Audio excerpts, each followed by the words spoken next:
18 ఏళ్ల యువకుడు తన వేసవి సెలవుల్లో సముద్రతీరంలో ఉన్న తన నారాయణమ్మ ఇంటికి వచ్చాడు.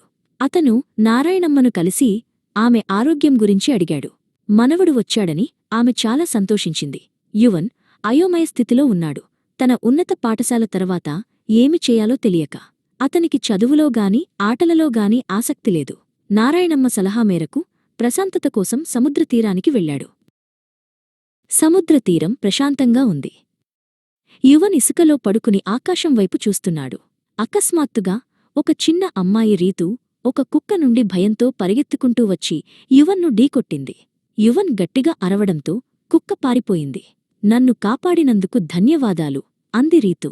అలా వారిద్దరి మధ్య స్నేహం మొదలైంది.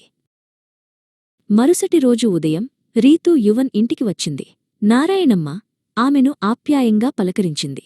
మొదట యువన్కు ఒక చిన్నపిల్లతో స్నేహం చేయడం ఇష్టం లేకపోయినా నారాయణమ్మ అతనికి నచ్చజెప్పింది. స్నేహానికి వయసుతో సంబంధం లేదు యువన్. ఈ చిన్నారితో సమయం గడిపితే నీకు మంచిగా అనిపిస్తుంది అంది. యువన్, రీతూ పార్కుకు వెళ్లారు. అక్కడ వారు తమ కుటుంబాల గురించి మాట్లాడుకున్నారు. రీతూ తనని జాగ్రత్తగా చూసుకునే తన మామయ్య క్లార్క్ గురించి చెప్పింది. యువన్ రీతూని ఊయల ఊపుతూ ఆమెతో సమయం గడపడం ఆనందంగా భావించాడు. ఆ చిన్నారితో గడిపిన సమయం అతనికి ఎంతో సంతోషాన్నిచ్చింది. మరుసటి రోజు ఉదయం రీతు కనబడటం లేదని తెలిసి యువన్ దిగ్భ్రాంతికి గురయ్యాడు. పోలీసులు వచ్చి అతన్ని విచారించారు. ఆ క్షణంలో తన స్నేహితురాలిని తానే కనుగొనాలని యువన్ నిశ్చయించుకున్నాడు. ఈ సంఘటన అతనిలో ఒక పరిశోధకుణ్ణి మేల్కొల్పింది. అతను తన తండ్రి, ఇంటెలిజెన్స్ విభాగం హెడ్ సహాయంతో కేసును దర్యాప్తు చేయడానికి అనుమతి పొందాడు. యువన్ రీతూ ఇంటికి వెళ్లి క్లార్క్ను ప్రశ్నించాడు. క్లార్క్ రీతూని ఎవరో కారులో కిడ్నాప్ చేశారని కథ అల్లాడు.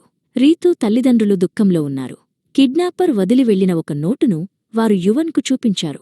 అందులో డబ్బు డిమాండ్ చేయబడింది. యువన్ తన దర్యాప్తును ప్రారంభించాడు. అతను రోడ్డుపై కారు టైర్ల గుర్తులను, సముద్రతీరంలో చాక్లెట్ కవర్లను కనుగొన్నాడు. రీతూకి ఐస్ క్రీం ఇష్టం లేదని, చాక్లెట్లు ఇష్టమని కిడ్నాపర్కు తెలుసని యువన్ గ్రహించాడు. ఇది తెలిసినవారే చేసిన పని అని అతను అనుమానించాడు. యువన్ సమీపంలోని మాల్ నుండి సీసీటీవీ ఫుటేజ్ను సేకరించాడు. దాని సహాయంతో అతను కిడ్నాపర్ల కారును గుర్తించాడు. పోలీసుల సహాయంతో ఆ కారు క్లార్క్ స్నేహితుడైన సామీది అని కనుగొన్నాడు. సామీ, క్లార్క్ ఒకే కంపెనీలో పనిచేస్తారని కూడా తెలుసుకున్నాడు.